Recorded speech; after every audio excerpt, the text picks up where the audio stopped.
जय हिंद दोस्तों, स्वागत है आप सभी का अपने इस यूट्यूब चैनल पर। आज हम सब लोग इस वीडियो में निर्देशांक ज्यामिति के बारे में चर्चा करेंगे। ठीक है। और ये कक्षा 10 और 9 में बहुत ही इम्पोर्टेंट टॉपिक हो जाता है। ठीक। तो अच्छा, निर्देशांक ज्यामिति के बारे में बताने वाले कौन थे? अच्छा, कौन गणितज्ञ थे? वो फ्रांस के गणितज्ञ थे और उनका क्या नाम था? रेने देकार्ते था। क्या नाम था? रेने देकार्ते। याद रखिएगा, निर्देशांक ज्यामिति के बारे में बताने वाले जो गणितज्ञ थे वो फ्रांस के थे और कौन थे? रेने देकार्ते थे। ठीक। अच्छा, आइए देखते हैं हम लोग निर्देशांक किसे कहा जाता है। किसी बिंदु के स्थिति को दर्शाने के लिए जिनका प्रयोग किया जाता है उन्हें क्या कहते हैं? निर्देशांक कहा जाता है। जैसे ये कोई बिंदु है, यहाँ पर यक्स वाई लिखा गया, या कहीं कहीं लिखा जाता है ए बी के रूप में लिखा जाता है, ये भी हो सकता है। और कहीं कहीं क्या लिखा जाता है? 3 और 5 के रूप में। जैसे कुछ भी लिखा जा सकता है अंक के रूप में, 3 5 हो, -3 हो, -5 हो। ये यक्स वाई या ए बी जो होता है ये पूर्णांक संख्या हो सकता है, कुछ भी हो सकता है। ठीक है। तो किसी बिंदु के स्थिति को दर्शाने के लिए जिसका प्रयोग किया जाता है उसे क्या कहते हैं? निर्देशांक कहा जाता है। ठीक है। अच्छा, निर्देशांक, ये जो निर्देशांक लिखा जाता है यानी बिंदु की स्थिति देखी जाती है, कहाँ से देखी जाती है? मूल बिंदु से देखी जाती है।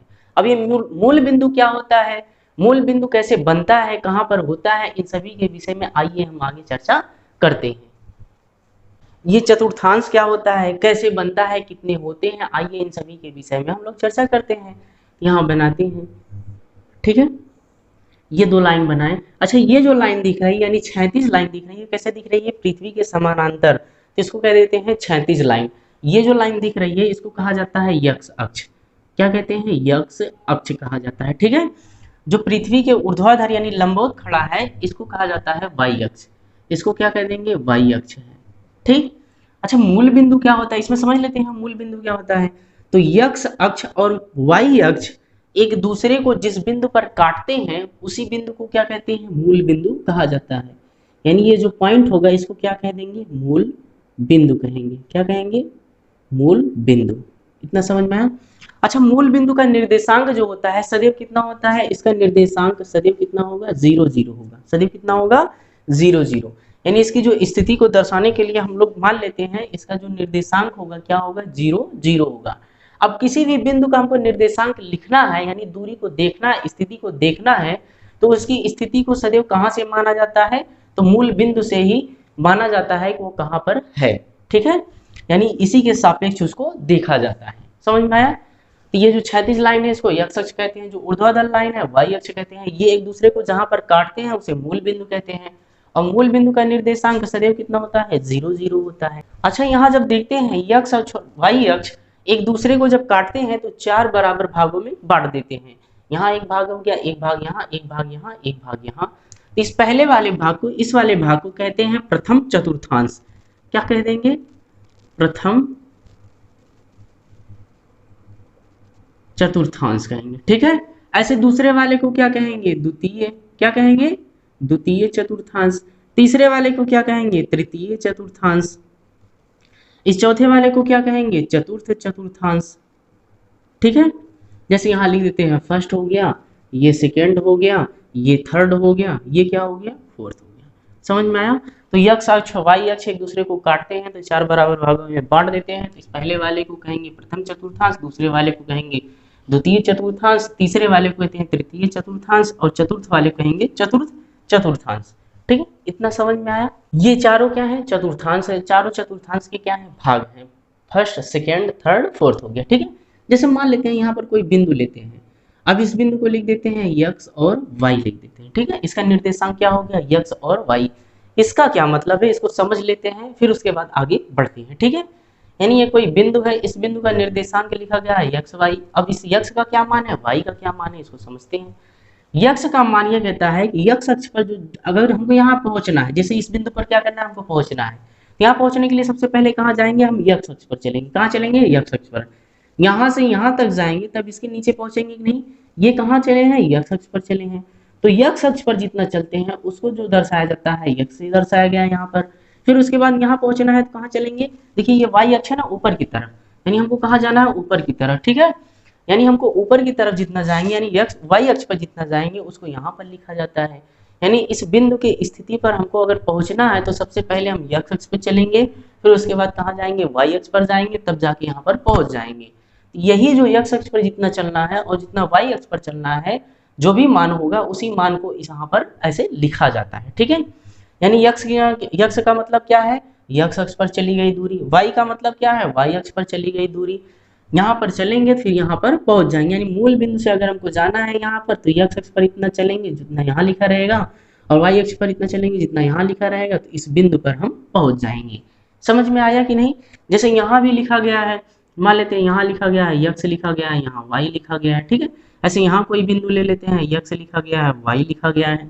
ऐसे यहाँ अगर कोई बिंदु ले लेते हैं तो इसका भी निर्देशांक यक्स और वाई हो जाएगा। ठीक है, अच्छा ये तो निर्देशांक हो गया, यक्स और वाई हो गया। अब इसके चिन्ह को भी देखा जाता है। कैसे पता करेंगे कि हम किस दिशा में जा रहे हैं? जैसे मान लेते हैं मूल बिंदु से इधर गए हैं, मान लेते हैं राइट की तरफ गए हैं। अब मूल बिंदु से अगर लेफ्ट हमको जाना है तो पता भी तो चलना चाहिए कि ये बिंदु राइट में है कि लेफ्ट में है। तो ये पता करने के लिए इसको प्लस और माइनस यानी धनात्मक और ऋणात्मक के रूप में लिखा जाता है। अब कहाँ धनात्मक होगा, कहाँ ऋणात्मक होगा, इन सभी के विषय में आइए हम यहाँ पर चर्चा कर लेते हैं। ठीक है, ये हमने क्या बना दिया, चतुर्थांश बना दिया। ये लाइन क्या होता है, इसको कहा जाता है यक्स अक्ष। क्या कहते हैं, यक्स अक्ष। ये लाइन जो ऊर्ध्वाधर दिख रही है इसको क्या कहा जाता है, इसको कहते हैं वाई अक्ष। क्या कहते हैं, वाई अक्ष। अच्छा यक्स, ये पॉइंट क्या होता है, इसको कहते हैं मूल बिंदु। इसका निर्देशांक क्या होता है, 0 0 होता है। ठीक है, या इसको ओरिजिन भी कहा जाता है, ओ से लिखा जाता है अक्सर। ठीक, अब देखिए यहाँ पर इधर अगर कोई जाएंगे, यानी इस रास्ते पर हमको जाना है, इस साइड जाना है, यानी कह सकते हैं राइट जाना है। अगर कहाँ जाना है, यक्स अक्ष पर। कहाँ जाना है, राइट जाना है। इधर चलने के लिए जब भी जाएंगे जो दूरी ली जाएगी सदैव कैसे होगी, धनात्मक होगी। कैसे होगी, धनात्मक। अब यही अगर वाई अक्ष पर हमको कहाँ जाना है, ऊपर जाना है। कहाँ जाना है, ऊपर। ऊपर अगर जाएंगे तब भी वाई अक्ष की जो दूरी ली जाएगी सदैव कैसी होगी, धनात्मक होगी। यानी मूल बिंदु से जो वाई अक्ष की दूरी लेंगे सदैव कैसी होगी, धनात्मक होगी। अब इसी मूल बिंदु से हमको यक्स अक्ष पर ही जाना है, बट कहाँ जाना है, लेफ्ट साइड में, यानी कह सकते हैं बाएं साइड में जाना है। ठीक है, अब इधर लेफ्ट साइड में जाना है, इधर तो धनात्मक हो गया, इधर कैसा हो जाएगा, ऋणात्मक हो जाएगा। ऐसे ही वाई अक्ष पर हमको जाना था, ऊपर जाना था, धनात्मक हो गया। अगर नीचे जाना है, मूल बिंदु से कहाँ जाना है, नीचे, तब ये कैसा हो जाएगा, माइनस हो जाएगा। ठीक, अब इसको कहते हैं प्रथम चतुर्थांश, इसको कहा जाता है द्वितीय चतुर्थांश, इसको कहते हैं तृतीय, इसको कहा जाता है चतुर्थ।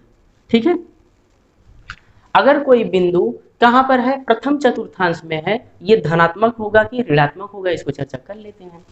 अगर मान लेते हैं यहाँ पर कोई बिंदु लिए, ठीक है, ये कोई बिंदु है। अब हमको यहाँ पर पहुंचना है, कहाँ से पहुंचना है, मूल बिंदु। सबसे पहले कहाँ जाएंगे, यक्स अक्ष पर। अच्छा यक्स अक्ष पे जाएंगे तो इधर ही तो जाएंगे, इधर की दूरी कैसी हो जाएगी, धनात्मक हो जाएगी। कैसी हो जाएगी, धनात्मक। और यक्स पे चली गई दूरी को पहले लिखा जाता है और वाई पे चली गई दूरी को बाद में लिखा जाता है। ठीक है, समझ में आ रहा है नहीं? अब देखिए यहाँ फिर ऊपर जाना है, ऊपर जाने का मतलब वाई अक्ष पर कहाँ जाना है, धनात्मक जाना है। यानी ये वाई वाला भी मान कैसा हो जाएगा, धनात्मक हो जाएगा। यानी अगर हमको प्रथम चतुर्थांश में कहीं भी जाना है तो उसका जो भी निर्देशांक लिखा जाएगा, यक्स अक्ष वाला भी क्या होगा, यक्स अक्ष पे जो दूरी होगी धनात्मक होगी, तथा वाई अक्ष पर जो दूरी होगी कैसी होगी, धनात्मक होगी। ठीक है, अब इसी तरीके से देख लेते हैं, हमको दूसरे चतुर्थांश में जाना है तो सबसे पहले हम कहाँ जाएंगे, हमको यक्स अक्ष पे जाना है। जाएंगे किधर, लेफ्ट साइड में। कहाँ जाएंगे, लेफ्ट साइड में, क्योंकि दूसरे में जाना है तो इधर जाएंगे ना कि इधर जाएंगे। इधर जाएंगे तो सबसे पहले जो निर्देशांक हो जाएगा कैसा हो जाएगा, माइनस, क्योंकि ये यक्स वाला पहले लिखा जाता है और यक्स वाला किसमें है, माइनस में है। ऐसे देखेंगे अगर वाई पे हमको जाना है, मान लेते हैं यहाँ कोई बिंदु है तो पहले यक्स पे आएंगे, यहाँ पर आएंगे, फिर वाई पे जाएंगे। वाई पे जाने का मतलब कहाँ जाएंगे, ऊपर जाएंगे। यहाँ कैसा हो जाएगा, धनात्मक हो जाएगा। ठीक है, तो दूसरे चतुर्थांश में जो निर्देशांक लिखा जाएगा सदैव कैसा होगा, तो कैसा हो जाएगा, पहला यक्स वाली दूरी कैसे हो जाएगी, ऋणात्मक, तथा वाई वाली दूरी कैसी हो जाएगी, धनात्मक हो जाएगी। ठीक, इतना समझ में आया। अब तीसरे वाले की चर्चा कर लेते हैं। मान लेते हैं तीसरे वाले में यहाँ पर कोई पॉइंट लेते हैं। अब इस पॉइंट पे हमको पहुंचना है। इस पॉइंट पे हमको पहुंचने के लिए क्या किया जाएगा, देखते हैं। सबसे पहले कहाँ चलेंगे, यक्स पर। और यक्स पे कहाँ चलेंगे, लेफ्ट साइड में चलेंगे, यानी मूल बिंदु से इस साइड चलेंगे। ठीक है, और इधर की जो दूरी होती है कैसी होती है, ऋणात्मक होती है, यानी यक्स का मान कैसा हो जाएगा, ऋणात्मक। अब हमको कहाँ जाना है, नीचे जाना है, वाई पर जाना है, लेकिन कहाँ जाना है, नीचे। और वाई पर नीचे जाने पर देखते हैं क्या मिलता है, ऋणात्मक मिलता है, यानी वाई का भी मान क्या हो जाएगा, ऋणात्मक हो जाएगा। ठीक है, तो थर्ड चतुर्थांश में जो होता है यक्स की दूरी भी किसमें होती है, ऋणात्मक में, और वाई की भी दूरी किसमें होती है, ऋणात्मक में होती है। इतना समझ में आया। अब आइए देखते हैं फोर्थ चतुर्थांश में क्या होता है। तो हमको यहाँ पर अगर कोई बिंदु ले लेते हैं तो सबसे पहले कहाँ पर जाएंगे, यक्स पर जाएंगे। यक्स पे जाने का मतलब कहाँ जाएंगे, राइट में ही जाएंगे ना। तो राइट में इधर जाएंगे तो राइट में इधर वाली दूरी कैसे हो जाएगी, धनात्मक हो जाएगी। अब कहाँ जाना है, ऊपर नहीं जाना, कहाँ जाना है, नीचे जाना है, क्योंकि ये नीचे वाले पॉइंट में जाना है, हमको यहाँ पर पहुंचना है। तो नीचे जाने का मतलब यहाँ नीचे जाएंगे, और नीचे y का मान किसमें होता है, ऋणात्मक होता है। ठीक, तो फोर्थ चतुर्थांश में जो निर्देशांक लिखा जाएगा, यक्स की दूरी कैसा लिया जाएगा, धनात्मक, और y की दूरी कैसा लिया जाएगा, ऋणात्मक। ठीक है, समझ में आया कि नहीं। जैसे हम मान लेते हैं कोई पॉइंट, कोई दूरी ऐसे लिख देते हैं नॉर्मली, मान लेते हैं यहाँ 3 है, यहाँ 7 है। अब इसको हमको दिखाना कहाँ है, मान लेते हैं इसको हमको दूसरे वाले चतुर्थांश में दिखाना है। कहाँ दिखाना है, दूसरे वाले चतुर्थांश में दिखाना है। तो दिखाते हैं, कैसे दिखाएंगे, ध्यान से देखिएगा। जो यक्स वाली दूरी है यहाँ पर कैसा होना चाहिए, ऋणात्मक, तो यहाँ लिखेंगे -3। और जो y वाली दूरी होती है कैसी होती है, धनात्मक, तो यहाँ पर कितना लिखा गया है, 7। यानी अगर हमको दिखाना है कि ये पॉइंट दूसरे चतुर्थांश में है तो यक्स वाली दूरी को माइनस में लिखेंगे और y वाली दूरी को प्लस में लिख देंगे। यानी ये जो निर्देशांक हमको दिख रहा है कहाँ पर होगा, दूसरे चतुर्थांश में होगा। समझ में आया। ऐसे ही अगर कोई निर्देशांक लिखा गया है तो हम कैसे पता करेंगे किस चतुर्थांश में है। जैसे मान लेते हैं यहाँ एक दो एग्जाम्पल हम यहाँ लिखते हैं। ठीक है, जैसे पहला एग्जाम्पल हो गया +3 हो गया, -5 हो गया। ठीक है, यहाँ दूसरा लिख देते हैं -3 हो गया और -7 हो गया। ठीक है, अब इन दोनों को देखेंगे तो अगर पूछा जाएगा प्रश्न में, इन दोनों का ऐसे निर्देशांक दिया रहेगा प्रश्न में, अब पूछेगा ये किस चतुर्थांश में पाए जाएंगे, ये पॉइंट किस चतुर्थांश में होगा। तो इसमें होगा, सबसे पहले देखेंगे यक्स कैसा है, धनात्मक है ऋणात्मक है, y कैसा है, धनात्मक है कि ऋणात्मक है। उस हिसाब से क्या करेंगे हम यहाँ पर बताएंगे। तो सबसे पहले देखते हैं यक्स कैसा है, धनात्मक है, y कैसा है, ऋणात्मक है। तो इसको हम खोजते हैं, यानी पहला वाला धनात्मक, दूसरा वाला ऋणात्मक। कहाँ मिलेगा, पहले में नहीं है, दूसरे में नहीं है, तीसरे में नहीं है, कहाँ पर है, चौथे में है। यानी ये जो पॉइंट हमको दिख रहा है ये पॉइंट कहाँ पर होगा, चौथे चतुर्थांश में होगा। ठीक है, ऐसे यहाँ पर देखिए दूसरा वाला प्रश्न क्या दिया है, -3 और -7 दिया है। तो यक्स का मान किस में है, माइनस में है, y का मान किस में है, माइनस में है। तो यानी दोनों माइनस में है। तो किस चतुर्थांश में दोनों का मान माइनस में होता है, तो यहाँ पर तो है नहीं, दोनों प्लस में है। यहाँ पर एक माइनस में, दूसरा प्लस में है। यहाँ देखते हैं तीसरे वाले में दोनों कैसे हैं, माइनस माइनस है, यानी ऋणात्मक है। तो ये पॉइंट कहाँ हो जाएगा, तृतीय चतुर्थांश में हो जाएगा। इतना समझ में आया। अच्छा, आइए समझते हैं इस निर्देशांकों को कुछ और भी नाम से जाना जाता है। कुछ और भी नाम क्या होते हैं, उनके मतलब क्या होते हैं, इसके विषय में भी यहाँ चर्चा कर लेते हैं। ठीक है, जैसे कोई निर्देशांक लिखा गया, मान लेते हैं जैसे यहाँ यक्स और y के रूप में लिखा गया, और कैसे लिखा जा सकता है, a और b के रूप में लिखा गया, या कोई अंक के रूप में लिखा गया है। अच्छा, इसका मतलब क्या है, ये चतुर्थांश है या, अच्छा दोनों धनात्मक है, इसका मतलब पहले वाले चतुर्थांश में होंगे। यहाँ क्या लिख देते हैं, यक्स और y लिख देते हैं। ठीक है, अच्छा ध्यान से देखिएगा, ये जो यक्स वाला होता है इसको क्या कहते हैं, यक्स वाली दूरी को भुज कहा जाता है। क्या कहते हैं, भुज। और y वाली दूरी को क्या कहते हैं, कोटि कहते हैं। क्या कहते हैं, कोटि कहते हैं। ठीक है, यानी ये जो निर्देशांक लिखा जाता है भुज और कोटि के रूप में लिखा जाता है। जैसे यही लिखा गया है, इसको कैसे लिख सकते हैं, तो सबसे पहले यहाँ लिख देंगे भुज, फिर यहाँ कॉमा लगा के क्या लिख देंगे, कोटि। यानी सबसे पहले भुज लिखा जाता है, फिर क्या लिखा जाता है, कोटि लिखा जाता है। इतना समझ में आया। अच्छा, भुज का मतलब क्या होता है, कोटि का मतलब क्या होता है। भुज का मतलब होगा यक्स अक्ष पर चली गई दूरी, और इसका क्या मतलब हो सकता है, भुज का मतलब होता है y अक्ष से दूरी। ठीक है, अच्छा भुज का मतलब दो मतलब निकालेंगे यहाँ पर, कौन कौन सा, यक्स अक्ष पर चली गई दूरी और y अक्ष से दूरी क्या कहलाता है, भुज कहलाता है। इतना समझ में आया। कोटि किसे कहते हैं, तो y अक्ष पर चली गई दूरी और यक्स से दूरी। अगर कोई बिंदु है यक्स से दूर है तो यक्स से दूरी को किसके द्वारा दर्शाया जाता है, कोटि के द्वारा दर्शाया जाता है। जैसे कोई पॉइंट कहता है, कोई प्रश्न कहता है कि मान लेते हैं यक्स अक्ष से 4 मीटर की दूरी पर कोई बिंदु है। यक्स अक्ष से कहाँ है, 4 मीटर की दूरी पर। 4 मीटर की दूरी पर मान लेते हैं यहाँ पर है, ये कहाँ पर है, y अक्ष पर है। y अक्ष का मतलब क्या है, 4 मीटर की दूरी, यानी यहाँ से 4 मीटर की दूरी है। यानी ये जो मान दिया गया है, किसका मान दिया गया है, ये कोटि का मान दिया गया है। किसका मान दिया गया है, कोटि का मान दिया गया है। इतना समझ में आया। ठीक है, और यहाँ अगर मान लेते हैं किसी अक्ष पर अगर हमको कोई बिंदु को दर्शाना है, जिस अक्ष पर दर्शाना होता है उसका जो दूसरा वाला अक्ष होता है उसका मान सदैव क्या होता है, शून्य होता है।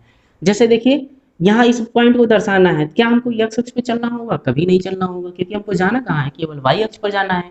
तो यहाँ जो यक्स का मान हो जाएगा ये सदैव कैसा होगा, शून्य होगा।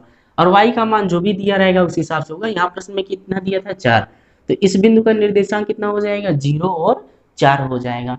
जैसे अगर हमको यहाँ x अक्ष पर यहाँ लिखना है निर्देशांक, तो कैसे लिखेंगे, तो ये तो चलना है x अक्ष पे, कहाँ चलना है x अक्ष पे, और कहाँ से y अक्ष से दूरी पर जाना है, y अक्ष से दूरी पर। इसका मतलब है क्या दिया होगा, भुज दिया होगा। और कोटि पर जाना है, क्या कोटि का मतलब क्या होता है, x अक्ष से दूरी, तो x अक्ष से दूरी थोड़ी है, ये तो x अक्ष पर ही है, ठीक है। इतना समझ में आया, यानी कोटि का मान क्या हो जाएगा 0, यानी कोटि का मान सदैव कैसा हो जाएगा 0 हो जाएगा, ठीक है। और जो x अक्ष का मान होगा, यहाँ कुछ भी मान लेते हैं 4 मीटर पर है, अच्छा इधर आएंगे तो -4 हो जाएगा, यानी इस बिंदु का जो निर्देशांक होगा क्या होगा -4 और 0 होगा। जैसे x अक्ष पर कोटि का मान सदैव क्या होगा 0 होगा, वैसे ही y अक्ष पर भुज का मान सदैव क्या होगा 0 होगा, ठीक है। अगर कहीं भी हमको y अक्ष पर लिखना है निर्देशांक, y अक्ष पर कोई बिंदु है उसका निर्देशांक लिखना है, तो सदैव सबसे पहले क्या करेंगे, भुज का मान 0 लिख देंगे, ठीक है। ऐसे ही हमको x अक्ष पर अगर कोई मान लिखना है, कोई भी बिंदु है उसका निर्देशांक लिखना है, तो सबसे पहले क्या करेंगे, कोटि का मान 0 लिख देंगे और देखेंगे y अक्ष से उसकी दूरी कितनी है, ठीक, या x अक्ष पर कितना चला है। इतना बात समझ में आया। अब आइए देखते हैं इस पर आधारित कुछ प्रश्नों को कैसे पूछा जाता है। यहाँ पर कुछ निर्देशांक दिए गए हैं, इसमें प्रश्न पूछता है कि ये जो निर्देशांक दिए हैं ये किस चतुर्थांश में होंगे, यानी जिस बिंदु का निर्देशांक दिए गए हैं वह बिंदु किस चतुर्थांश में उपस्थित होगा। तो सबसे पहले आइए देख लेते हैं, यानी हम चतुर्थांश बनाएंगे। यहाँ पर जानते हैं यहाँ पर क्या होता है, प्लस प्लस होता है, दोनों प्लस में होते हैं। यहाँ पर क्या होता है, x वाला माइनस में होता है और y वाला प्लस में होता है। यहाँ पर क्या होता है, x माइनस में होता है, y भी माइनस में होता है। यहाँ पर क्या होता है, तो मान लेते हैं x किस में होता है धनात्मक और y किस में होता है ऋणात्मक होता है, ठीक है। ये चारों होंगे। अब इन चारों की मदद से हम क्या करते हैं, इस प्रश्न को हल करते हैं, बताते हैं ये जो निर्देशांक दिए गए हैं जिस बिंदु का, वह बिंदु किस चतुर्थांश में होगा, किस में होगा। जैसे ये देखिए 5 और 9 दिया है, इसका मतलब क्या हो गया, दोनों धनात्मक है। दोनों धनात्मक होने का मतलब क्या हो गया, दोनों का कौन से चतुर्थांश में हो जाएगा ये बिंदु पहले चतुर्थांश में हो जाएगा, ठीक है। ऐसे यहाँ पर देखिए पहला वाला ऋणात्मक है, दूसरा वाला धनात्मक है। खोजेंगे यहाँ पर कैसा दिख रहा है, x का मान ऋणात्मक में है, y का मान धनात्मक में है, इसलिए किस चतुर्थांश में हो जाएगा, तो द्वितीय चतुर्थांश में हो जाएगा। ऐसे तीसरा वाला देखेंगे किस में है, यहाँ दिया है -2 और -4, यानी दोनों किस में है, माइनस में है। तो दोनों माइनस में कहाँ मिलेंगे, तो तीसरे वाले चतुर्थांश में मिलेंगे। यहाँ माइनस में लिखा है, यहाँ माइनस में लिखा गया है, इसलिए ये जो जिस बिंदु का निर्देशांक दिया यह बिंदु कहाँ पर होगा, तीसरे चतुर्थांश में होगा। ऐसे देखते हैं यहाँ 15 दिया है और क्या दिया है, -7 दिया है। ये वाला जो निर्देशांक है यानी जिस बिंदु का है, ये बिंदु कहाँ पर पाया जाएगा, खोजते हैं। पहला वाला धनात्मक है और दूसरा वाला कैसा है, ऋणात्मक। तो पहला वाला धनात्मक, दूसरा वाला ऋणात्मक, यानी किस चतुर्थांश में होगा, तो ये चतुर्थ वाले यानी चौथे वाले चतुर्थांश में होगा, ठीक है। इस टाइप के प्रश्न यहाँ पर पूछे जाते हैं। और अभी भुज और कोटि से प्रश्न पूछे जाते हैं, देख लेते हैं कैसे पूछा जाता है। यहाँ पर प्रश्न दिया गया है, कोई बिंदु है x अक्ष से 5 मीटर की दूरी पर मूल बिंदु से नीचे की ओर स्थित है, तो उसका निर्देशांक लिखिए, ठीक है। यानी कोई पॉइंट है, कहाँ पर है, मूल बिंदु से नीचे है, कितना नीचे है, तो 5 मीटर की दूरी पर है। किससे दूरी पर है, x अक्ष से दूरी पर है, ठीक है। तो क्या करना है, उस पॉइंट का हमको निर्देशांक लिखना है। यहाँ पर पहले देख लेते हो पॉइंट होगा कैसे, ये चतुर्थांश हो गया, ठीक है, ये चतुर्थांश हो गया। मान लेते हैं जैसे ये मूल बिंदु हो गया, मूल बिंदु से कहाँ जाना है, नीचे की तरफ जाना, और कहाँ जाना है, x अक्ष से दूर जाना है। तो x अक्ष से दूर जाने का मतलब कहाँ है, y अक्ष पर जाएंगे। कहाँ जाएंगे, y अक्ष पर। अच्छा यहाँ ऐसा कुछ नहीं दिया है कि y अक्ष से भी कुछ दूरी पर है, ठीक है। तो इसका मतलब है y अक्ष से जो दूरी पर चलेंगे, तो इसका मतलब कुछ नहीं दिया गया है तो 0 हो जाएगा, ठीक। हमको केवल क्या देखना है, x अक्ष से दूरी देखना है। तो x अक्ष से दूरी मतलब क्या हो गया, यही तो जाएंगे y अक्ष पर, कहाँ जाएंगे, नीचे जाएंगे। कितना नीचे जाना है, मान लेते हैं यहाँ पर आए हैं, यहाँ से यहाँ तक की दूरी कितनी है, 5 मीटर है। तो इस पॉइंट का हमको क्या लिखना है, निर्देशांक लिखना है। अब ये है कहाँ पर, तो ये अच्छा अभी जस्ट हम लोग देख के आए हैं, अगर कोई बिंदु y अक्ष पर होता है तो भुज का मान सदैव कितना होता है, 0 होता है। तो सबसे पहले यहाँ 0 लिख देंगे, क्या लिख देंगे, 0। और कहाँ पर जा रहे हैं, y पर जा रहे हैं, और जा कहाँ रहे हैं, नीचे जा रहे हैं, इसलिए कितना हो जाएगा, 0 - 5। तो इस प्रश्न का आंसर कितना हो जाएगा, 0 - 5 हो जाएगा, ठीक है। तो इसका निर्देशांक कितना हो गया, 0 - 5 हो गया, ठीक। ऐसे ही देखते हैं, आइए दूसरे टाइप में कैसे प्रश्न पूछा जा सकता है। आइए देखते हैं दूसरे टाइप में प्रश्न कैसे पूछा जा सकता है। दिया है कोई बिंदु y अक्ष से 7 मीटर की दूरी पर है और कहाँ है, मूल बिंदु से बाईं ओर है, यानी इधर तो दाहिना हो जाता है, इधर बायां हो जाता है, यानी लेफ्ट ओर है, ठीक है, लेफ्ट ओर स्थित है, तो उसका निर्देशांक क्या होगा।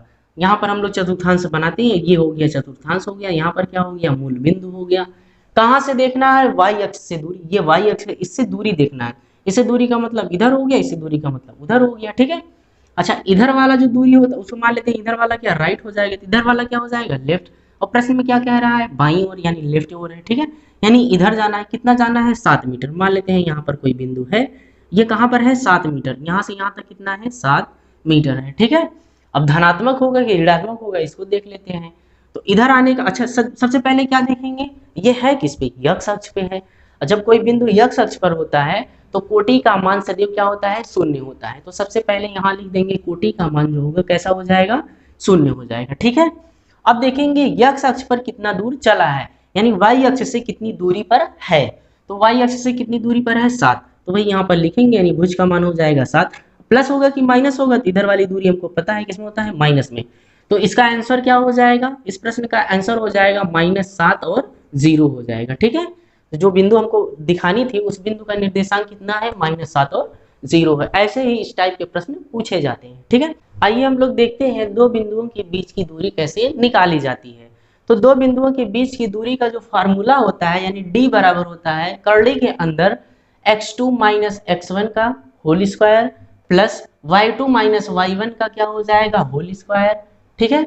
अच्छा, यहाँ पर x2 x1 क्या है, y2 y1 क्या है, तो ये जो बिंदु दिए रहते हैं उनके क्या होंगे, निर्देशांक होंगे। यानी पहले बिंदु का जो निर्देशांक होगा, जैसे यहाँ दिया गया है, एक एग्जांपल में देखिए यहाँ दिया गया है -3 और 5 है, और क्या है 8 है, -3 है। तो इस पहले वाले को मान लेंगे, ये क्या दिया है, x1 दिया है, तो ये क्या हो जाएगा, y1 हो जाएगा।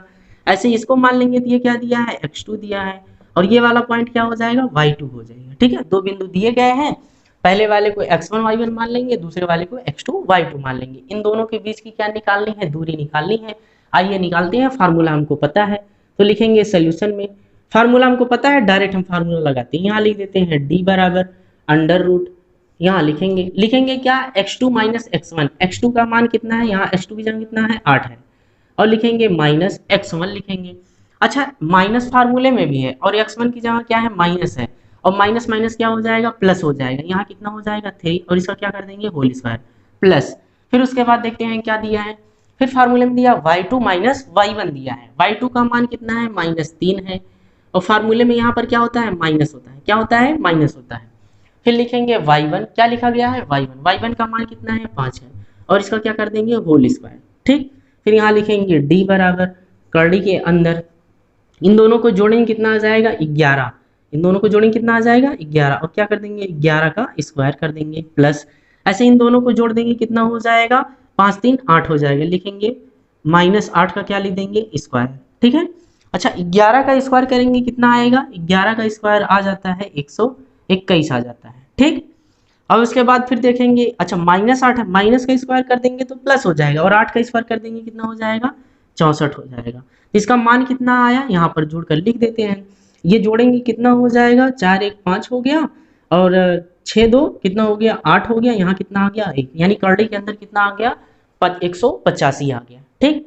यानी ये जो दो बिंदु दिए गए हैं, इन दोनों बिंदुओं के बीच की दूरी कितनी हो जाएगी, कर्ली के अंदर यानी √ कितना हो जाएगा, 185 हो जाएगा। यही क्या होगा, इस प्रश्न का राइट आंसर हो जाएगा, ठीक है। आइए और भी प्रश्न देख लेते हैं कैसे इस पर पूछे जाते हैं। देखते हैं दूसरे प्रश्न में क्या दिया गया है, 7 तथा -3 और 2 तथा -1, ये जो दो पॉइंट दिए गए हैं, इन पॉइंट यानी बिंदुओं के बीच की दूरी क्या होगी। आइए फार्मूले की मदद से हम लोग निकालते हैं। तो सबसे पहले इसको क्या मान लेंगे, ये हो जाएगा x1, ये हो जाएगा y1, ऐसे ये क्या हो जाएगा, x2 हो जाएगा, और ये क्या हो जाएगा, y2 हो जाएगा, ठीक है। फार्मूला लगाते हैं, सोल्यूशन लिखते हैं। फार्मूला ऊपर लिखा गया है, ठीक है, हम डायरेक्ट लिखते हैं। फार्मूला यहाँ लिखा गया है, d बराबर यानी दोनों बिंदुओं के बीच की दूरी बराबर कर्ली के अंदर x2 - x1 का whole square plus y2 - y1 का होल स्क्वायर, ठीक है।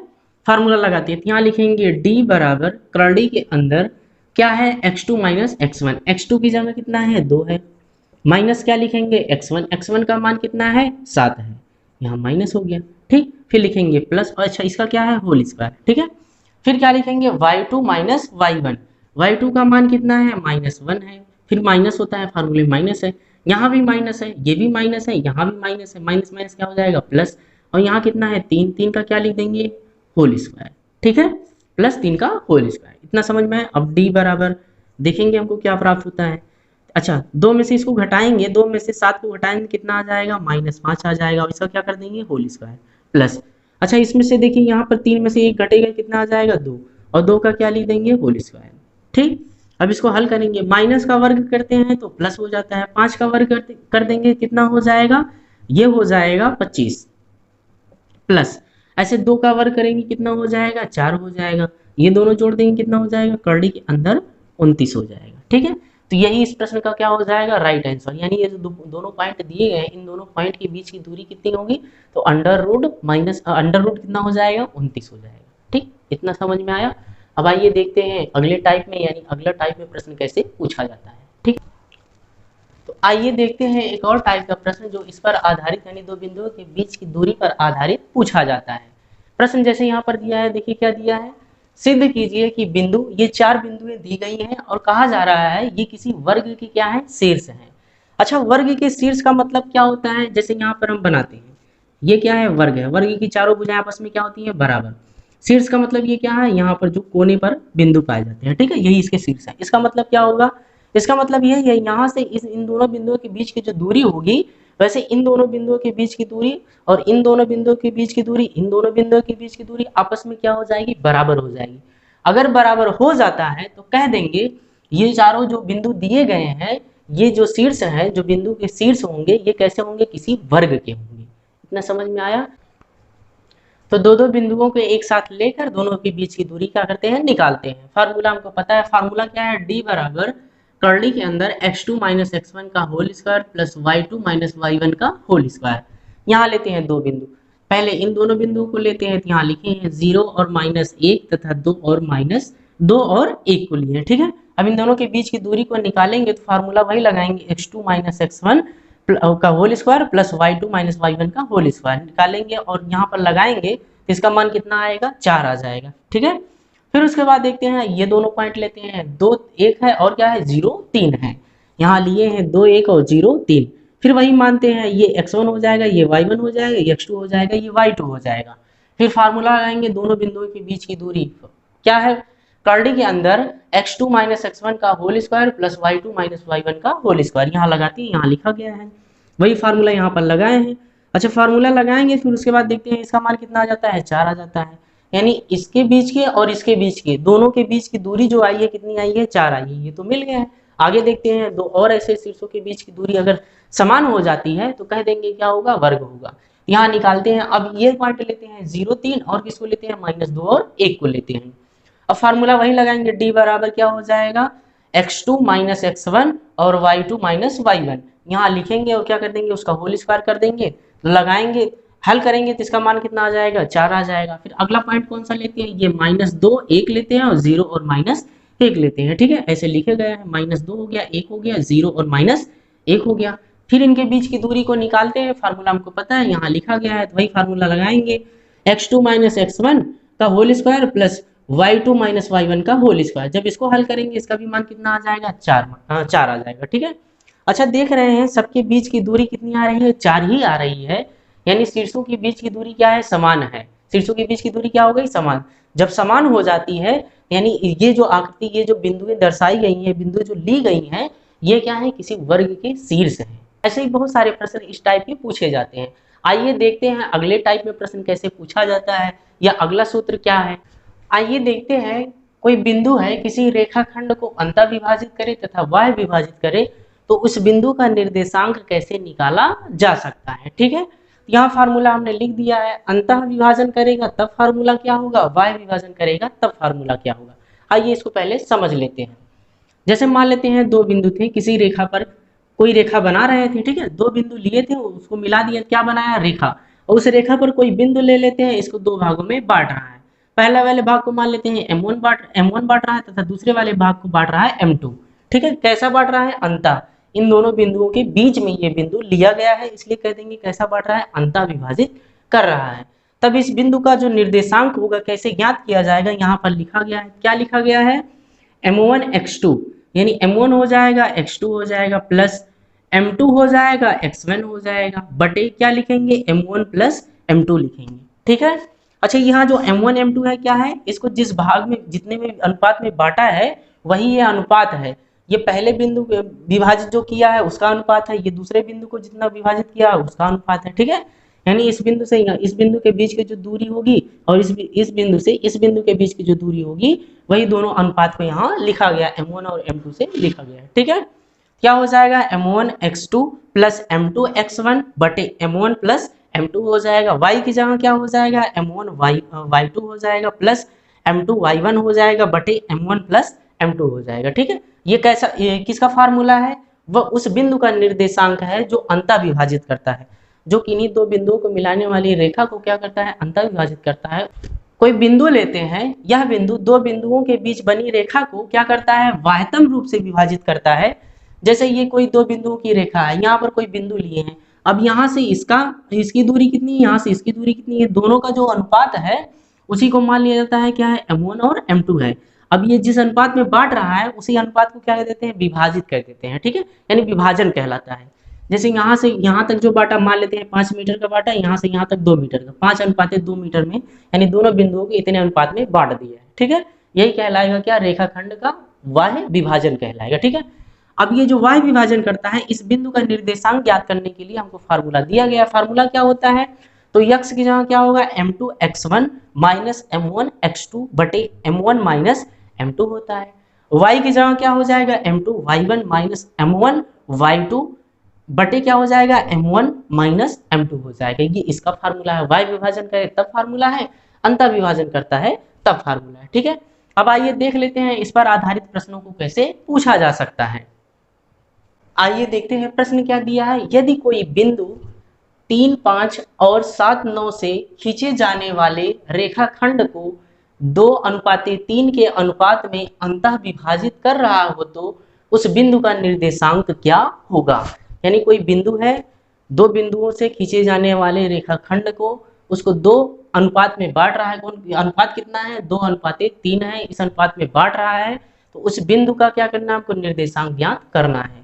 अच्छा, चित्र के माध्यम से यहाँ समझ लेते हैं क्या होगा। जैसे यहाँ 2 बिंदु ऐसे दिए गए हैं, 2 बिंदु दिए गए हैं, इनसे मिलाकर एक रेखाखंड खींची गई है। इन दोनों बिंदुओं का निर्देशांक यहाँ दिया गया है। कितना है? एक 3 है, 5 है, और कितना है दूसरा? 7 है, 9 है। यहाँ पर कोई बिंदु ले लेते हैं। यह बिंदु क्या करता है? इसको 2 और 3 के अनुपात में बांट रहा है। ठीक है। इस बिंदु का यानी x और y मान लेते हैं, यही निर्देशांक हमको ज्ञात करना है। यानी x का मान और y का मान हमको ज्ञात करना है। सूत्र क्या होता है? यहाँ लिख देते हैं। x y बराबर क्या होता है? यहाँ लिखेंगे m1 x2 होता, और क्या होता है? m2, और क्या हो जाएगा? x1 बटे यहाँ लिखेंगे m1 प्लस m2। ठीक है।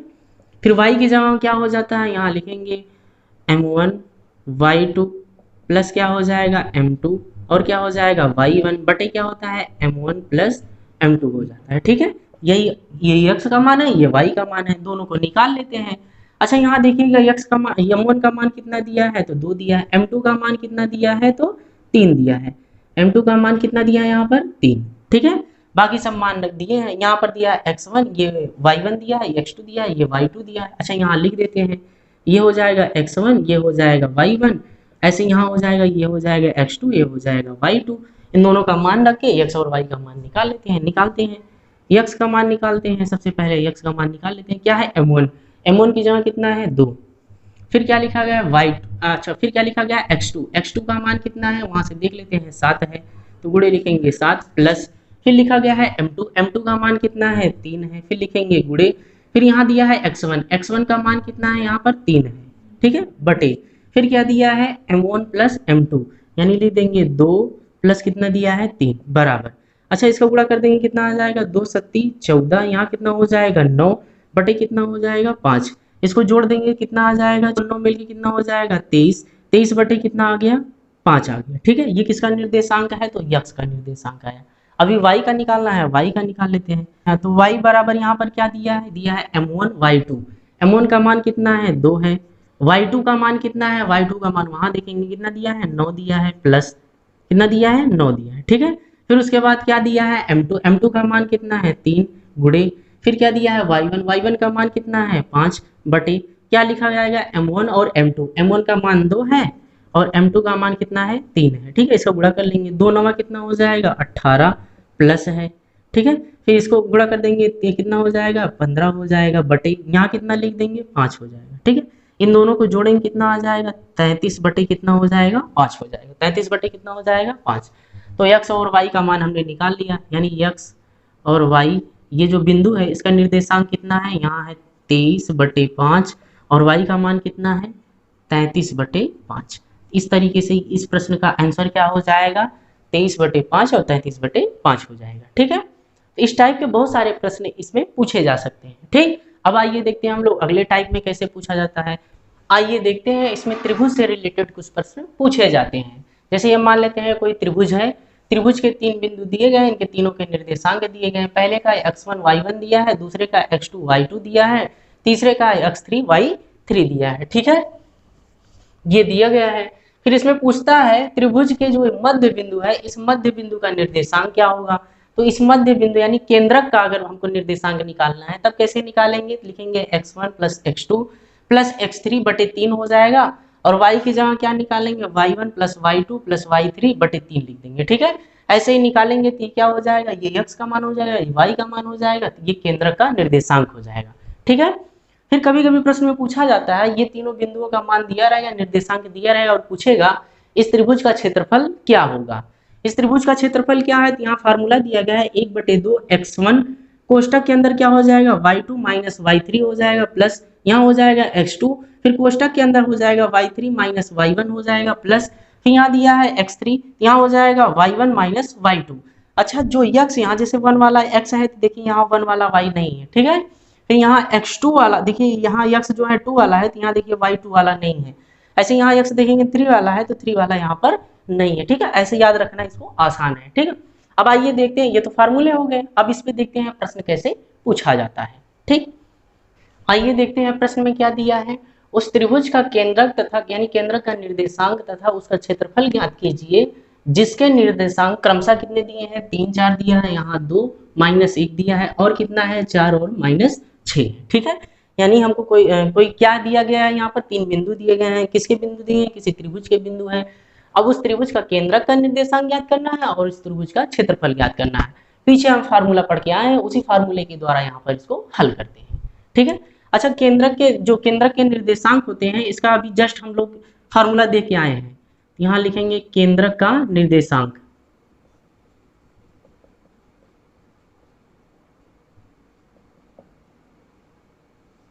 केंद्रक के निर्देशांक का फार्मूला क्या होता है, यहाँ देखें क्या होता है x1 x2 प्लस क्या होता है x3 बटे कितना होता है 3 होता है और यहाँ पर y का मान कितना होता है y1 y2 प्लस कितना होता है y3 बटे कितना होता है 3 होता है, ठीक है। लगा लेते हैं इसका मान कितना आ जाएगा, यहाँ पर रखते हैं ये x1 ये y1 हो गया, x2 हो गया, y2 हो गया, x3 हो गया, y3 हो गया। x1 का मान कितना है 3 है प्लस तो अच्छा x2 का मान कितना है 2 है और x3 का मान कितना है 4 है बटे कितना लिखना है 3। फिर यहाँ देखेंगे y1 y2 y3, y1 का मान कितना है 4 है प्लस है और यहाँ माइनस है, प्लस माइनस कितना हो जाएगा -1 हो जाएगा। ये y2 का मान हो गया, y3 का मान कितना -6 है तो प्लस है और प्लस माइनस कितना हो जाएगा माइनस बटे क्या लिख देंगे 3। अब इसको हल करेंगे इसको जोड़ेंगे कितना आ जाएगा 4 3 7 7 2 9, 9 बटे कितना आ गया 3 आ गया। ऐसे इसको हल करेंगे कितना आएगा, इसको घटाएंगे, अच्छा इसको ये माइनस माइनस वाला जुड़ जाएगा तो -7 हो जाएगा, 4 घटा देंगे कितना आ जाएगा -3 बटे 3 आ जाएगा। अब इसको हल करेंगे कितना आएगा 3 त्रिका 9, इसको काट देंगे कितना आ जाएगा 1, यानी इसका निर्देशांक आ गया 3 और -1। यानी इन तीनों शीर्षों से मिलकर जो त्रिभुज बना हुआ है उसके केंद्रक का जो निर्देशांक होगा कितना होगा 3 - 1 होगा। यानी भुज का मान 3 होगा और कोटि का मान कितना हो जाएगा -1 होगा। अब आइए देखते हैं हम लोग क्षेत्रफल कैसे निकाला जा सकता है। हमने अभी क्या देखा त्रिभुज का केंद्रक कैसे निकाला जाता है, अब आइए देख लेते हैं त्रिभुज का क्षेत्रफल। त्रिभुज के क्षेत्रफल का फार्मूला हमको पता है, त्रिभुज के क्षेत्रफल का जो फार्मूला होता है 1/2 होगा, बड़े कोष्टक के अंदर यहाँ लिखेंगे x1, यहाँ हो जाएगा y2 माइनस क्या लिखेंगे y3, फिर कोष्टक यहाँ क्या हो जाएगा x2, फिर यहाँ हो जाएगा y3 माइनस क्या हो जाएगा y1, फिर यहाँ प्लस लिखेंगे, क्या लिखेंगे x3, यहाँ क्या हो जाएगा, यहाँ हो जाएगा y1 माइनस y2 हो जाएगा। ठीक है, अब एक एक करके क्या करते हैं, मान रखते हैं। 1/2 तो रहेगा ही, यहाँ लिख देते हैं 1/2। अब x1 की जगह कितना है, ये x1 है, ये x2 है, ये x3 है, ये y1 है, ये y2 है, ये y3 है। x1 की जगह कितना है, 3 है। फिर यहाँ x2 की जगह कितना है, -1 है। y2 की जगह कितना है, -1 है। फिर यहाँ माइनस लगा है, y3 है, -y3 की जगह यहाँ माइनस कितना है, 6 है, यानी -6 है। तो यहाँ माइनस माइनस क्या हो जाएगा, प्लस, यहाँ हो जाएगा 6। ठीक है, फिर प्लस x2 का मान कितना है, x2 का मान यहाँ पर 2 है। ठीक है, अब क्या लिखेंगे, y3 का मान कितना है, -6 है। फिर यहाँ क्या लगेगा, माइनस लगेगा, क्या लगेगा, माइनस, फार्मूले में लगा है। ठीक है, फिर क्या दिया, y1 का मान कितना है, 4 है। ठीक है, फिर लिखेंगे प्लस x3 का मान कितना दिया गया है, x3 का मान यहाँ पर 4 है। फिर लिखेंगे y1 का मान कितना दिया है, यहाँ पर 4 है, माइनस y2 का मान कितना दिया है, अच्छा -1 दिया है, माइनस माइनस क्या हो जाएगा, +1 हो जाएगा। इतना समझ में आया। अब यहाँ लिखेंगे 1/2। अच्छा यहाँ देखिए 3 है, फिर यहाँ पर जब घटाएंगे कितना आ जाएगा, 5 आ जाएगा। कोष्टक हटा देंगे, यहाँ पर कितना आ जाएगा, 3 × 5 प्लस, यहाँ -6 है और -4 है, माइनस माइनस क्या हो जाएंगे, जुड़ जाएंगे, तो -10 हो जाएगा। तो यहाँ लिखेंगे 2 × और क्या लिख देंगे, -10, फिर प्लस।